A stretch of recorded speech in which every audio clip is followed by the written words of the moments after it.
Hello class 7th, again myself K.N. Mishra, your science teacher. Welcome all of you in your online classes. Class, before today's online class, I have discussed to you about some other food materials prepared by plants, like proteins, like oils. These things we have already discussed. Now today I am going to discuss with you about other modes of nutrition in plants. Other modes of nutrition in plants.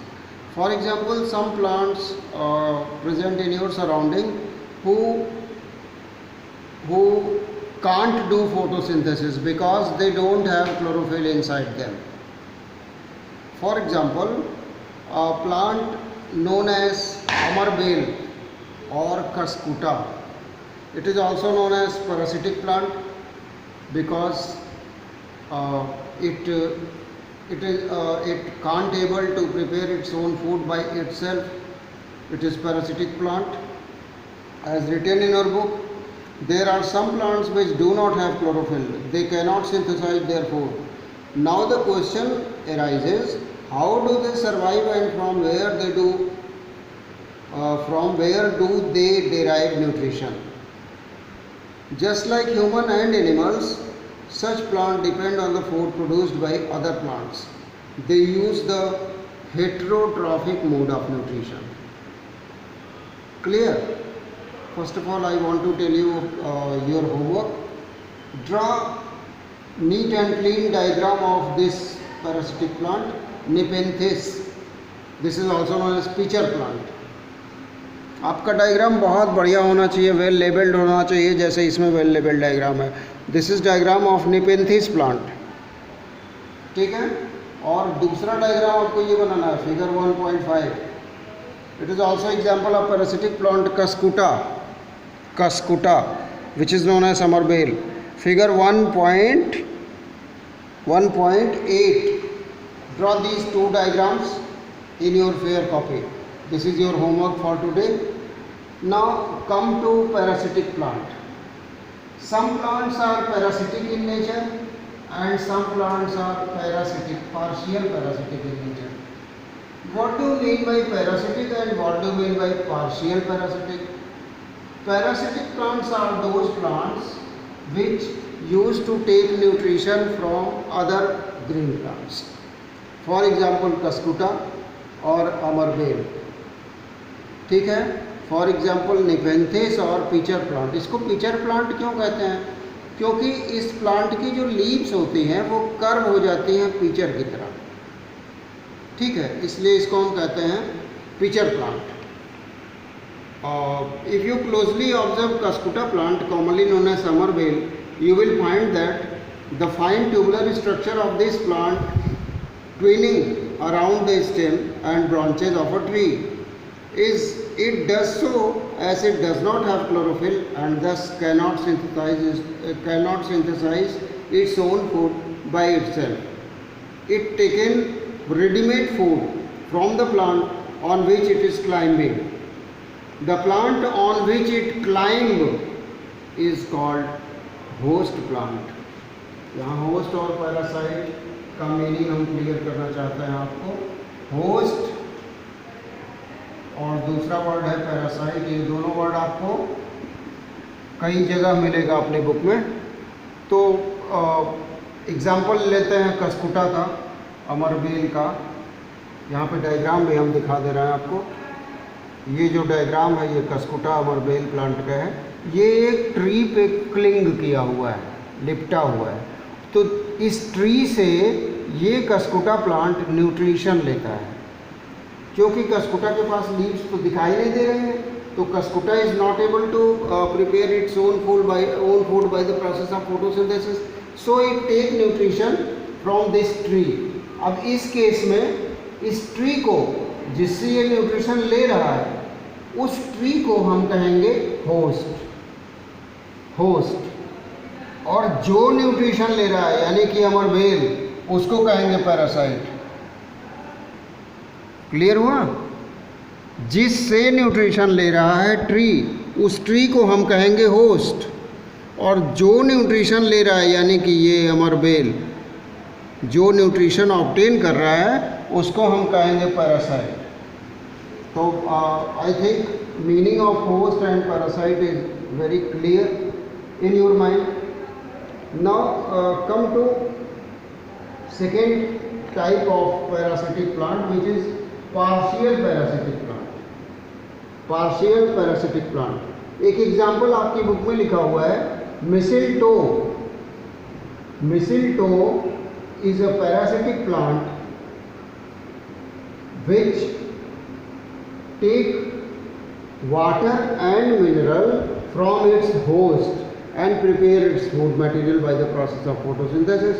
This missil plant is having chlorophyll, लेकिन इनकी root ground में नहीं जाती है, soil में नहीं जाती है।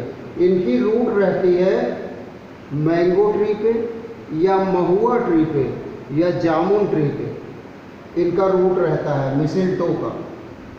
ठीक है, तो आइदर फ्रॉम जामुन ट्री और फ्रॉम मैंगो ट्री और from any other tree this mistletoe plant obtain minerals and water, and with the help of this mineral and water this mistletoe plant used to prepare its own food by the process of photosynthesis.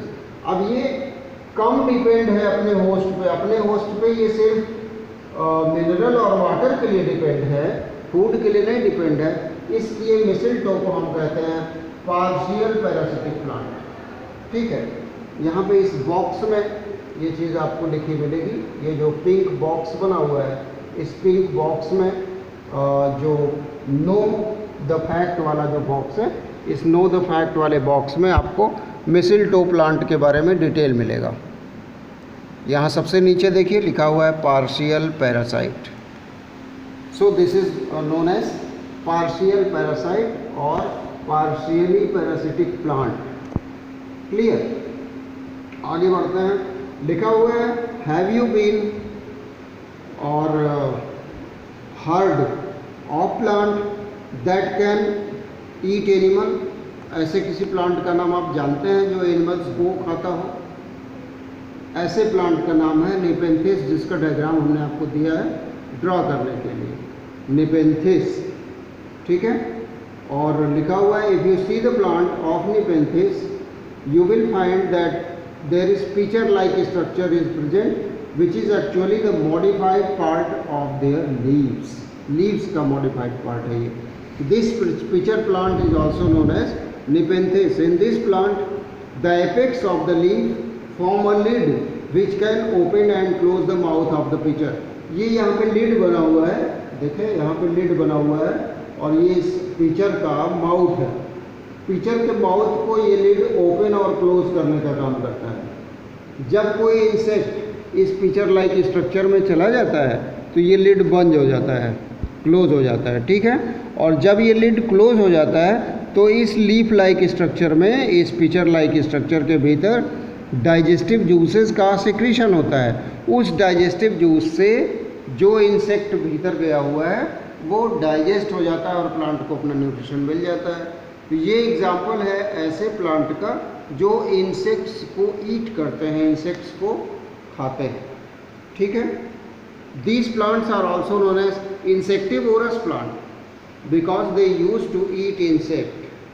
Clear, now next reading is knowing more about insectivorous plant. Insectivorous plants का कुछ और example आपकी book में दिया हुआ है, जैसे एक एग्जाम्पल दिया हुआ है सनड्यू प्लांट।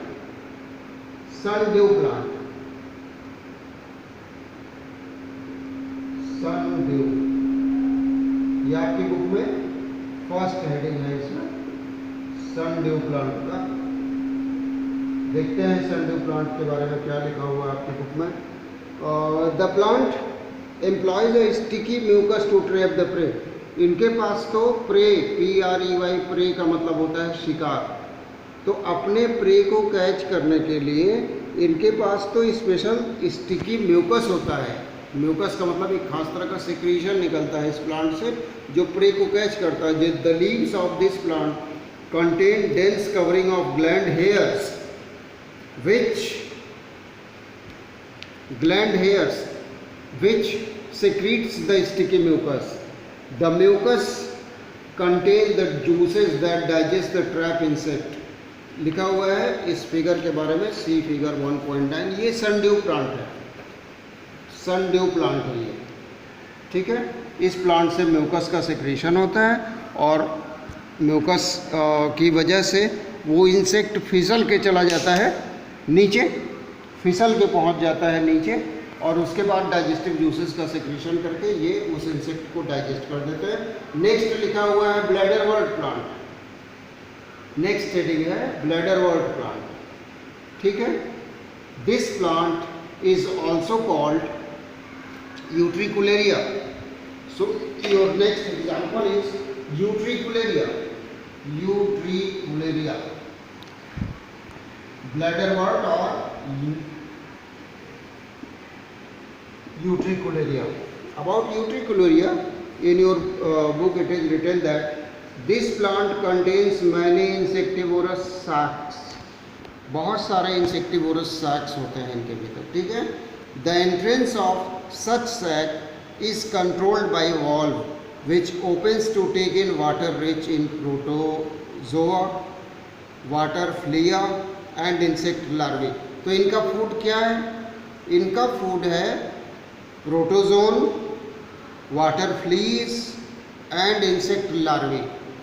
ये इंसेक्ट लार्वी को डाइजेस्ट कर सकते हैं और ये जो वाटर फ्ली एक तरह की फ्लाई है इसको डाइजेस्ट कर लेते हैं और प्रोटोजोन्स को डाइजेस्ट कर लेते हैं। As you know students that protozoans are very small organisms, they are also known as microorganisms and protozoans are आपने अमीबा का नाम सुना होगा, अमीबा प्रोटोजोआ का एग्जाम्पल है, ठीक है। उसके बाद लिखा हुआ है thus we find that these insectivorous plants obtain their nourishment partly from soil and atmosphere and partly from small insects, ठीक है। उसके बाद एक नई हेडिंग बुक में दी हुई है, वो है सैप्रोट्रॉफ की, सैप्रोट्रॉफ। सैप्रोट्रॉफ प्लांट्स उन प्लांट्स को कहते हैं those which depend on dead and decay organic material for their food. Those plants are known as saprotrophs which depend on dead and decay organic material for their food. और इसका example क्या है? इसका example ऐसा है जो आपके घर में सब्जी बनाने में यूज होता है, mushroom. Mushroom is the best example of saprotrophic plant, ठीक है। अब मशरूम किस कैटेगरी में आता है? उसको हम कहते हैं fungi. Fungi, fungi are examples of saprotrophs. ये आपकी बुक में सैप्रोट्रॉफ का डायग्राम बना हुआ है, इस डायग्राम को ड्रॉ करेंगे। दो डायग्राम पीछे हमने आपको दिया ड्रॉ करने के लिए होमवर्क में, एक डायग्राम ये भी है, ये बी पार्ट वाला डायग्राम बनाएंगे, figure 1.11, figure 1.11। This is example of saprotrophic plant और सैप्रोट्रॉफ। एक बात अपनी तरफ से बताना चाहेंगे, यहाँ पे ये जो मशरूम है ये दो तरह का आता है मार्केट में, आपको दो तरह का मिलता है। एक मिलता है जो पैकेट में मिलता है, उसको हम कहते हैं umbrella shape mushroom, umbrella shape. और दूसरा जो मशरूम मार्केट में मिलता है आपको डेयरी पे, वो बंद आता है डिब्बे में, बॉक्स में पैक आता है, टिन पैक, उसको हम कहते हैं बटन शेप मशरूम। दोनों ही मशरूम एडिबल हैं, हाईली प्रोटीनेशियस हैं ये दोनों ही मशरूम, लेकिन दोनों सैप्रोट्रॉफिक हैं। मतलब ये कहाँ ग्रो करते हैं? ये ग्रो करते हैं dead and decay organic material पे, इसीलिए ये ग्रीन नहीं होते, इनके पास क्लोरोफिल नहीं होता। They are not able to prepare their own food by themselves, so they don't need sunlight, they can grow in dark. All mushrooms, all saprotrophs can grow at dark place, they don't need sunlight because they don't do photosynthesis, ठीक है। लिखा हुआ है, you might have seen packets of white mushroom sold in the vegetable market, you may have also seen fluffy umbrella like patches growing on rotting would. जो log होता है लकड़ी का, आपके आसपास ज़रूर आपने देखा होगा, उन लकड़ी के लॉग्स पे, वुडन लॉग्स पे ये ग्रो कर जाते हैं मशरूम। तो वो जो वुडन लॉग है वो ऑर्गेनिक मटेरियल है, और जब बाहर पड़ा, घर में तो कोई वुडन का लॉग रखता नहीं है, बाहर पड़ा हुआ होता है, जब बारिश होती है तो वो सड़ता है और उसी पर ये मशरूम ग्रो कर जाते हैं। ठीक है, तो लिखा हुआ है कि let us found out what type of nutrient they need to survive and from where they got them. ये बात हमने आपको पहले ही बता दी है कि ये अपने फूड को कहाँ से ऑब्टेन करते हैं, dead and decay organic material से ये अपने फूड को ऑब्टेन करते हैं। इसी रेफरेंस में an activity is given here, activity 2। हम एक्टिविटी को रीड नहीं कर रहे हैं, इस एक्टिविटी को वैसे ही आपको बता दे रहे हैं ओरली। अगर हम मार्केट में जो स्लाइस्ड ब्रेड मिलता है, उस स्लाइस्ड ब्रेड को ले लें और 2-3 ड्रॉप उस पर वाटर डाल दें और उसको किसी वार्म प्लेस में घर में रखते हैं। घर में सबसे वार्म प्लेस होता है फ्रिज के पीछे वाला हिस्सा, वो वार्म होता है। वहाँ पे अगर हम इस ब्रेड के टुकड़े को, इस स्लाइस्ड ब्रेड के पीस को डाल दें, 2 दिन बाद अगर देखें तो उस ब्रेड के पीस पर येलो कलर के पैचेस या ब्लैक कलर के पैचेस आ जाते हैं। आपकी बुक में ये बना हुआ, हमको ड्रॉ करने की नीड नहीं है, ये ब्रेड है, ऐसा ही होता है ना स्लाइस ब्रेड। इस स्लाइस ब्रेड को जब हम वार्म प्लेस पे रख दिए हैं वेट करके, तो इस पे ये इस तरह का ग्रोथ हो जाता है, येलोविश या ग्रेइश या ब्लैकिश फंजाई का ग्रोथ हो जाता है। यही फंगस है, यही हेट्रोट्रॉफ है, यही सैप्रोट्रॉफ है। These are examples of saprotrophs. All fungi are example of saprotrophs because